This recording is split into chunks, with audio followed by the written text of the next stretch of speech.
Ahoy hoy sirs and madams, and welcome to Session Oct.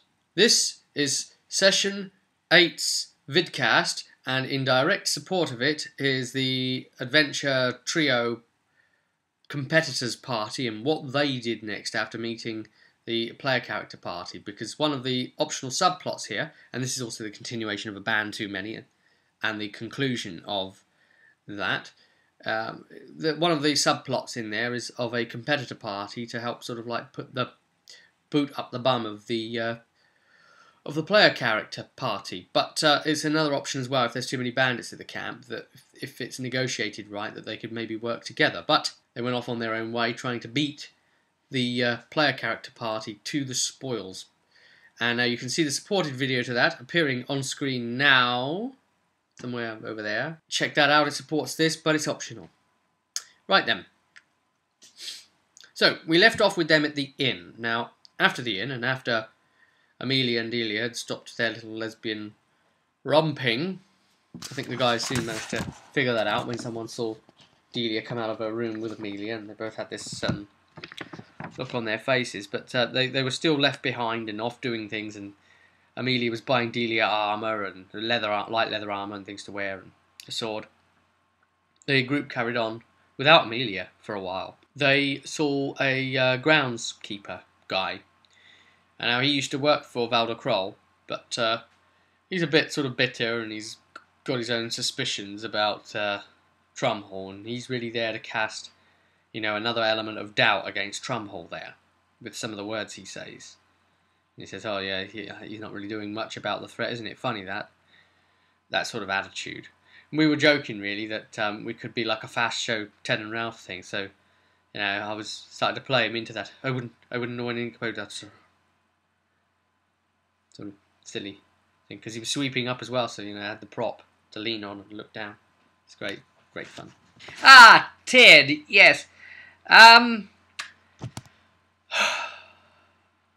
Rumours of darkspawn abound, I hear, Ted. Yes, I'll have to prepare the field in time for their arrival, sir. If that's the case. Yes, well, don't overdo it, Ted. You know, if you ever need to have a rest and put your feet up, there's always space inside the house, you know, Ted. Always a warm fire you could come in, just on the odd occasion, just to make a change. Oh, it wouldn't be my place, sir. I wouldn't want to impose. My place is out here in the fields. Anyway, they went to Trowan's logging camp as well, and they had a good look around and saw a lot of the refugees and the people there in quiet desperation, starving to death, frankly. And he's opened his compound walls up to all of them, and a lot of his loggers, of course, went off and made camp and decided to go back to work anyway, ignoring Trowan's orders, and they got slaughtered by the bandits. Well, presumably slaughtered, well, they did get slaughtered, but they weren't seen ever again. So the adventuring party at this point have two positions they can go. The Red X, that was obviously we know is an ambush, but the guy claims that's a bandit camp, or the logging camp, and they know where that is. So the Red X comes first anyway. They decided to sort of head for it. As they were going through the Brazilian forest proper, you really got to try and start conveying how the quietness of the forest comes over them, and they realise that the sound of the birds aren't very tweety anymore, and there's a certain ambience to the place, and that's what you've got to try and convey. They happen to sort of just overhear and just see a scout that's been tracking them, and a bandit, and he manages to get away. There's no chance they can get him. They are also, though, being tracked silently by the Mabari warhound called Blacktail. Now, this does happen to be Trumhall's dog, but they don't know that Blacktail is following them. The bandit gets away, and he is obviously going to report the location of the party to his fellows and to confirm and set up the ambush. And the party were onto that as well. They figured it out. I mean, the bandit was pretty much always going to get away. He had a +7 to his 3d6 roll because of, you know, situational circumstances and skills and things. So they eventually came to a ravine. Now the idea is that the bandits have set up along the top of the ravine with bowmen, and they've got swordsmen, bandits, along the bottom, round the corner, because there's a real sheer corner. And I'll show you a map of the ambush site, and you can see the dots that it suggests the ambushes, where they're positioned. So the white dots are the guys with the bows, and then the black ones are the bandits just waiting around the corner. And the adventure party, of course, comes in from the south path right there. So you see there's forest all around the ravine as well. So this is a bit off, by the way, because this shows 6 bowmen and 4 armed swordsmen, but it states in the text the other way round, 4 bowmen and 6 armed swordsmen. So I thought, oh gosh, this is silly. So I went with the text, what that said. I just figured they've done it wrong here. I mean, I could have done 5 of each, but, you know, whatever. Anyway, the party were expecting an ambush, especially as it was a ravine like that, and they're too old and long in the tooth to just walk into that. And of course, they're supposed to walk into it. The bandits' plan was, as soon as the player character, and they've got a chance of spotting them, by the way. They can, you know, roll some perception tests to spot them. But as soon as they get into the ravine and sort of like pass underneath the white column of archers, say about there, the bowmen would open fire on the ones at the back, the party at the back of the line, and then the guys around the corner would then run round and engage the party in the front. So they would have them trapped, and if they try and fall back, they will just hit them with bow fire and chase them with men. If they run forward, they'll run into, you know, a second ambush. It was pretty bad. It's supposed to create disorder and chaos, but the players took precautions. They figured that there'd probably be an ambush in that high ridge line. All of them, except Amelia and Delia, decided to back off to the south, and it took about 45 minutes or an hour or so to get up round and work their way up into the forest, while Delia and Amelia waited. And they worked their way up through the forest. Tanador gave a like a hooting hawk kind of sound as the signal for Delia and Amelia to carry on up the path. And the party made their way through the tree line. And when Delia and Amelia got to and Amelia was going along with you know, defensive stance up, shield raised at all times. So when the archers began to open up, they didn't have very long, because the player character group burst out of the tree line and engaged them, and suddenly they were in chaos. Their plan was thrown to shreds. Now the idea is that, yes, there's like 10 attackers here, and they're supposed to attack and whatever sort of, they don't really want to die. They want to preserve their own lives. So if things start looking quite bleak, you know, they've always got the ability to pull out and run away. But what the player, and that would then add to more guys in Gorhan's camp at the end. But what the player characters did really here was screw them, because they had them at the top, so they couldn't get away. And the main force of the party were actually at the top, you know, just cutting them all down, and they just all got shredded up, the bowmen, by that just force of everybody coming in along the tree line. And then as they all came in along the tree line, there was quite an interesting skirmish stunt actually done with Oof the dog, and you know, he bit one of the guys on the leg and he started bouncing, hopping along the top of the ridge, and then fell down the bloody ridge. Bang, bang, bang, bang. You take the damage on the way down, and it's penetrating, goes straight through the armour, and then crashes into a load of his fellows. So then I had them knocked down as well. Meanwhile, there's a narrow point in the walkway, and that's where Amelia has set up. And one of them's managed to slide down and come after Delia and engage her. And she's, you know, fighting with dagger and sword and all this sort of thing. But Amelia to the front has basically created a bottleneck, and of course she's a tank as well. So she's, you know, she's sword and board, and nothing's passing her, and they're all backed up behind each other, and they can't get through. So she's fighting them one at a time, you know, as one's cut down. And obviously, when that guy came down and barreled into the other two and knocked them over, that caused more chaos in their ranks. They're getting slaughtered up top, slaughtered down below. They all got slaughtered in the end, except the one at the very, very back who decided to run away and failed his willpower check. His first basic one of target number 11. Because, again, Green Ronin, well done, guys. Well done. You've given great instructions here for how the guys should handle their morale. Because it says here that they've had a lot of successes in the recent weeks. And, you know, they're resting on their laurels a bit. So it's quite easy to rout them.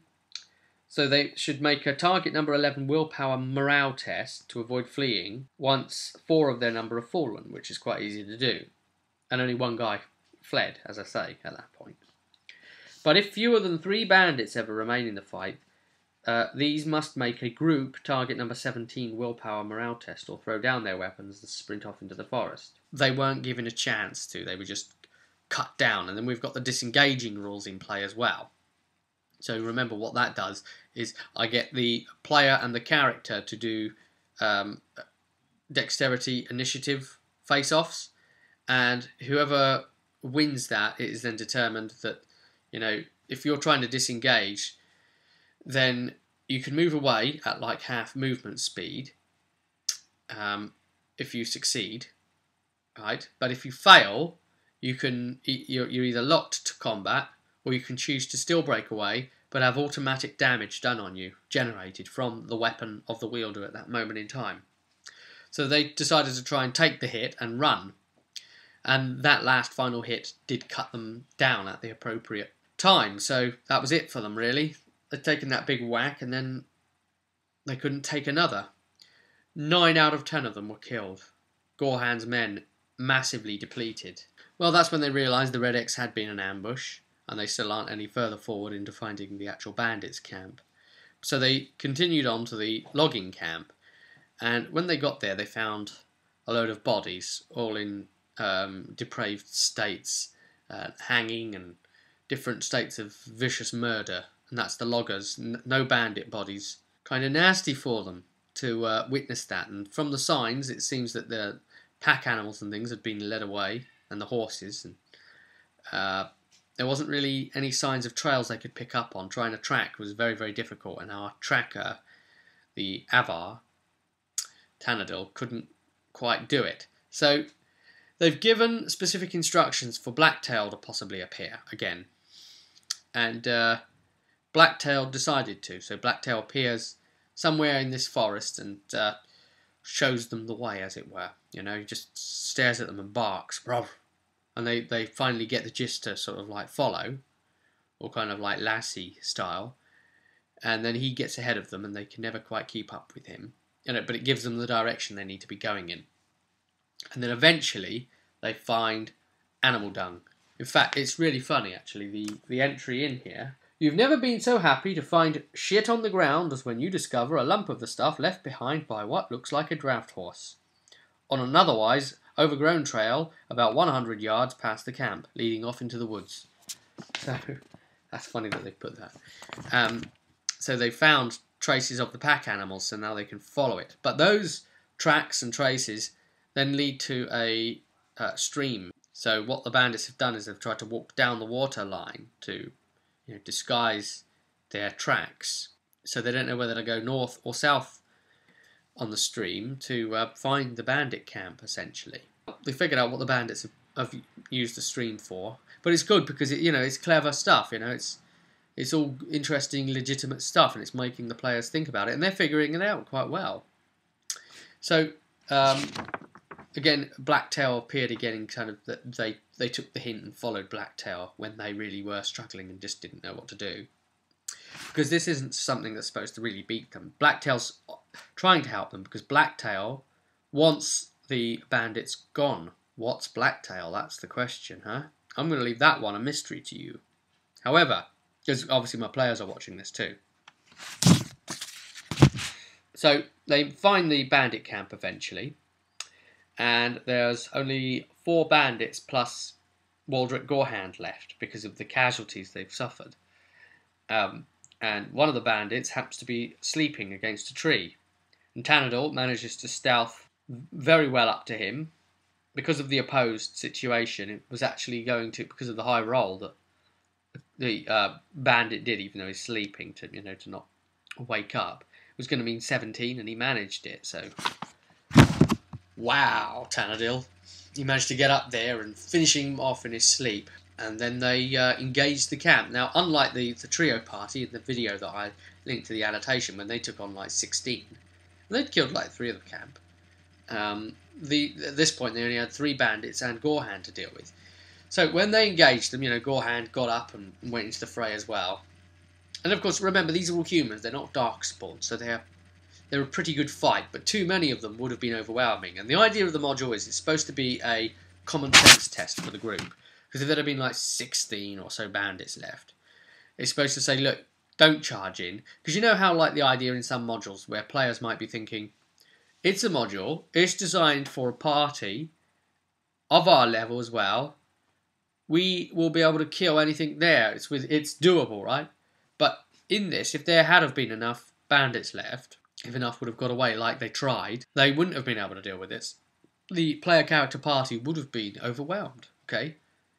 So I like that the module is basically, it's there for you, but it requires your common sense. It gives other alternatives. It says, if there's too many bandits in the camp, the player characters ideally should try and work with other people. Maybe go back to Logoswold and recruit some men, having said they've now found the camp, or do something like that. Or maybe one of the bands now, because they've actually found the camp, will try and organise some men to go along, but obviously they'll want their share from the pickings of the bandits' loot as well. That would be disastrous, and the book even states, if players charge in against, innumerable odds, thinking that they can do it because, it's a game for them, then just let them die, let them get slaughtered legitimately, let the dice fall where they may. Dragon Age is a dark game, and, you've got to use your own common sense. It's not a gamey game, it's a proper roleplay game.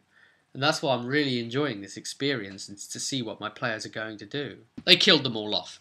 What was interesting is, I was rolling, because there was actually 6 of them in the player character party now at this point, because of Delia's presence. I was rolling a d6, and seeing, who the bandits were going to be interested in.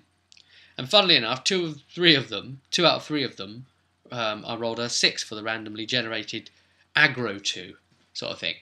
And that's a good way to do it, really, because it keeps your clothies and your ranged guys on their toes, because they could get attacked too. Especially in these early levels when the tanks, the warriors, don't have like the taunt abilities really so readily available. I'm using strictly tier 1 stuff here. They both went for Delia, and that was hilarious, and Amelia wasn't going to stand for that, and she stepped in the way, and they all jumped on them. They couldn't even manage to kill off Delia. So they slaughtered the whole camp, slaughtered Gorehand. Obviously, they cut him down completely, so he's not now going to be able to talk.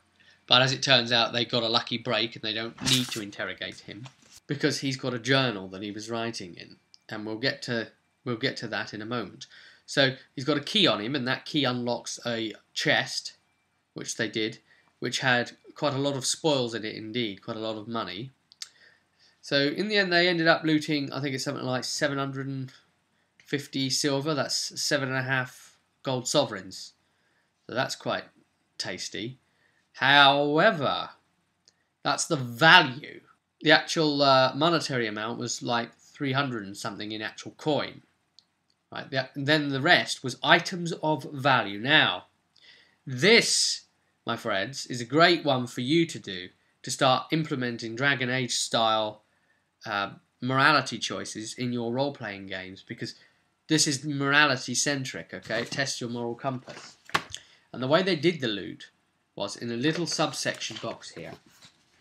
It's optional, mind you, They never force these things on you, but I decided to do it because it fits the character and the spirit of the game. It belongs to someone, and it gives a list of all of these items here, which come to 345 silver in of itself. A silver brooch with a rose design worth 30 silver pieces, which belonged to Lewis's wife and is a family heirloom.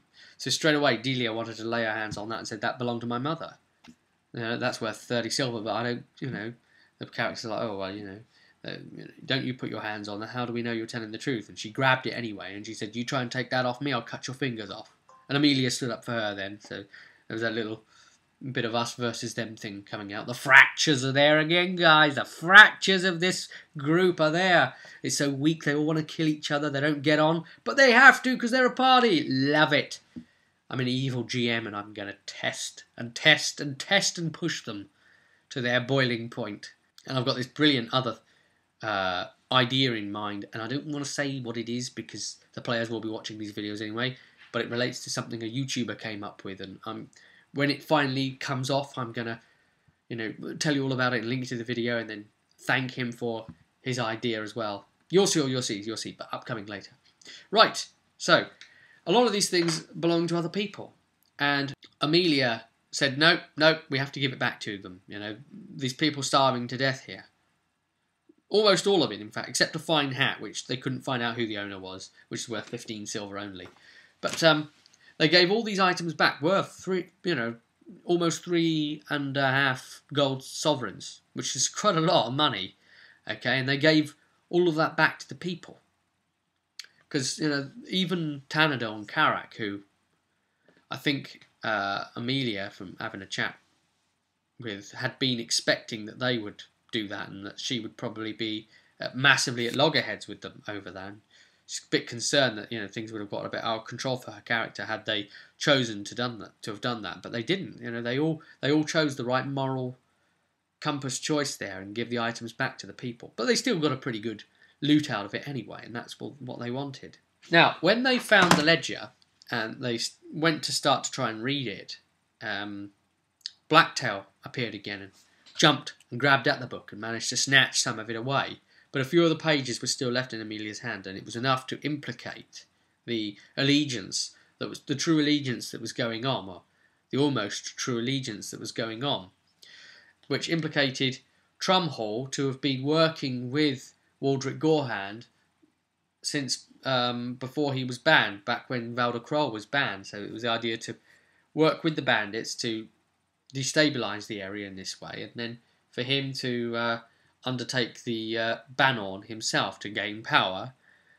But at this point, as soon as these appeared like this, they thought, oh gosh, Trumhall's bloody betrayed me. If they'd have kept him alive and questioned him, he would have spilled the beans anyway, because he would have thought Trumhall's betrayed him. So yes, Trumhall has been working with Gorehand. That was the answer, but was it the solution? The players didn't think so, and they were right.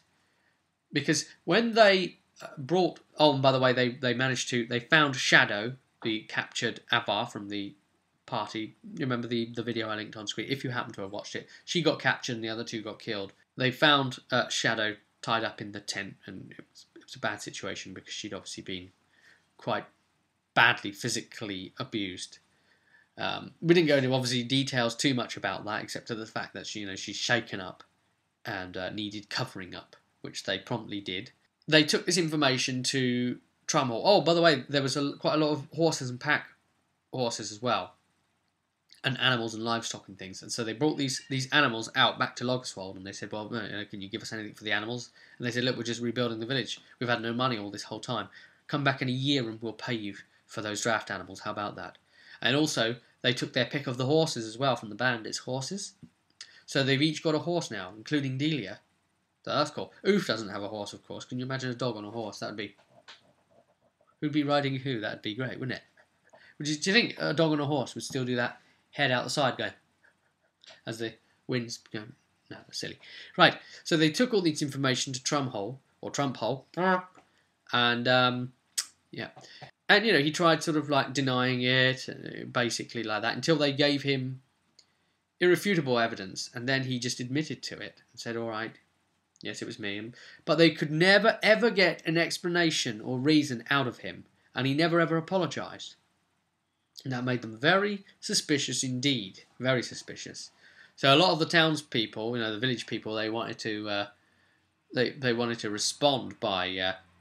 when I say the village people, I've got to be careful, of course. There wasn't like one Native American Indian, one dodgy-looking cop, and so on, and a sailor. standing in the square, making verdicts as part of their dance with a thumb up or thumb down as to whether this guy should live or not. Oh my god, that would be a very strange judgment system. Oh, kudos to anyone that can put that in a role-playing game. I'd like to see you try and do that, maybe into an Earth-based one. Mind you, weirder things have happened. I suggested the My Little Ponies RPG, and then someone said that it's actually been done, and I was like... He gave in straight away. He didn't say why he'd done it, and that was weird. And it made the players feel that something strange had been going on, especially when they said, oh, you sent your dog out to follow us anyway. And he was like, no, I didn't. I didn't send my dog. And they did the empathy, scrutiny, whatever test it was, to check, and no, they figured that he was telling the truth. So, what? And the dog, interestingly, had a metal collar that had turned green from age, and it's got discs in it, and the discs look like they're digging into the skin quite painfully. You can really see them penetrating the fur, the discs. So that's a bit weird, and this made them very suspicious about the dog, and they're all saying, oh, it's the dog, it's the bloody dog. So they said, look, don't let this man be killed, all right? We think there's something else going on, and we are sponsored by the House Branty, so take our word for it. Okay, we've got a high order of investigation here from Denerim. So that name commands a lot of respect because Branty's got a lot of power over a lot of the other political, even some of the biggest haymakers of the region. And because of the way she works, they decided to try and convince the village people to spare Trumhorn, and they agreed to and only jail him. So he's now jailed, and he remains to be jailed, and the full truth hasn't come out, but they've got their deep suspicions about what's going on, and that wrapped up A Bann Too Many. So, what the bloody hell was going on there? What's the deal with that dog? Well, the group have figured it out correctly, that there is more to this than meets the eye. Anyway, they then got a message to come back to Denerim, back out of module again, come on back to Denerim, receive news of what's happening next. So they did just that. When the group arrived back in Denerim, there'd been an outbreak of some strangely imported crocodiles from the Korkari Wild, somehow loose in the city, but a lot of the guards, and the help of some of the Branty guards as well, managed to bring the situation under control. The party managed to come back and hear news of that in the city, so that was lovely. They were taken to their new lodgings, which is the 4 of them are going to have a shared house with 4 bedrooms, but Karak has asked if he and Tanador can move their beds into the same room, so they can have the same room together, because they're used to sleeping in the same room as each other. Of course, they don't want the dog in there, because while Tanador stinks, he stinks less than the dog. The letter was waiting for the group, the one I'd mentioned about before, with Lady Neruda saying, yes, well, I don't like Amelia now, I'll help your group as long as Amelia's not with them. So, they've made an enemy and a friend all at once, somehow. 3 of them have made a friend, and 1 of them's made an enemy of sorts. Very powerful one as well. And comically enough, the next adventure they're doing takes them into that very Isledom again, the one they started in, down by the Southron Hills. But this time within the Banorn of Ban Dusik. But we'll get to that in a sec. Now, Lady Branty was actually waiting in their new lodgings to explain, yeah, this is your new place, I had the guards bring you here. So, you'll be able to stay here all the time, rent-free. All the time you're under my sponsorship, and you can stay here for as long as you want, whenever you're back in the city. The pantry will be kept fully stocked, and again the question is always, what about alcohol? And she says adequately stocked within that. Reasonable amounts. So in other words, not enough for what Karak and Tanador drink, because they just go overboard and piss themselves up nearly every day. So, and Lady Branty knows that. She's not going to pay out through the nose just so that they can get completely pissed up and not know what they're doing. It's bad enough already when they're sober. The next module, which is very good fun indeed, coming up for session 9, they were given the lowdown on that to come in this session 8, so that it's all set up so that they can start and go straight into it. And there was a reason for doing that, because it's going to be a very long first encounter anyway, very detailed and lots going on. But what's basically happening is the village called Sothmere, right in the very south of Ferelden, right on the border of the Korcari Wilds, right in the Southron Hills, sort of hinterlands, kind of right down there. They are having a groundbreaking festival in support of a new fort that is being built. They've already got like a wooden one put up around anyway, as like a token gesture, but they're having a proper one put in. So the Ban and the Arl, more importantly, Wojciech Neruda, who they pissed off previously, but, you know, did complete the thing for, so then he felt less pissed off about them, but his wife was quite annoyed. He owns this land, and he sent some of his troops to the village of Sothmere. So they have their mission, on paper, is to accompany a bard of House Branty. They're to basically be there and have their names put about the place by the bard, and, you know, be interviewed and spoken to, and be basically celebrities on the scene. It's really to build up their reputations, the heroes of Vintervar and all this sort of thing, and, you know, the heroes of Stenhold. They rescued the children and this sort of thing. Even though they haven't done much, you know, the bards will always blow everything 1,000 times out of proportion. And of course that doesn't help with Tanadal. So, you know, I almost killed a dragon, and then the bard incorporates that into his music, and it just gets sillier and sillier, and it's very funny. So yes, they went on the road, and on their way down through the road, there was only one cross swords in the travel. It wasn't the combat one.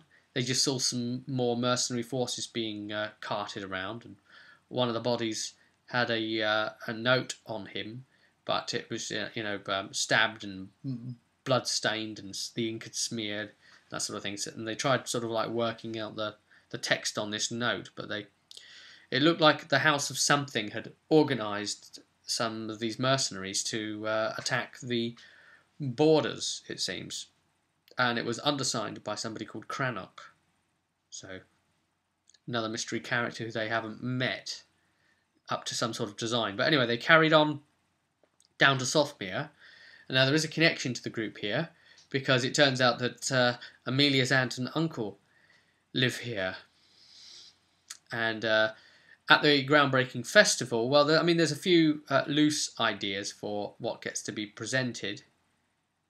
But, I really had to swing it and really come up with all my own things. So we'll deal with that in the next vidcast, and you'll see how the Sothmere 3-day festival went, and the trip there to it. But basically, the Branty's thing was, that's your cover story. You're going there to represent me. However, keep your ears and eyes open, because there's some sort of trouble brewing in the Korcari Wilds.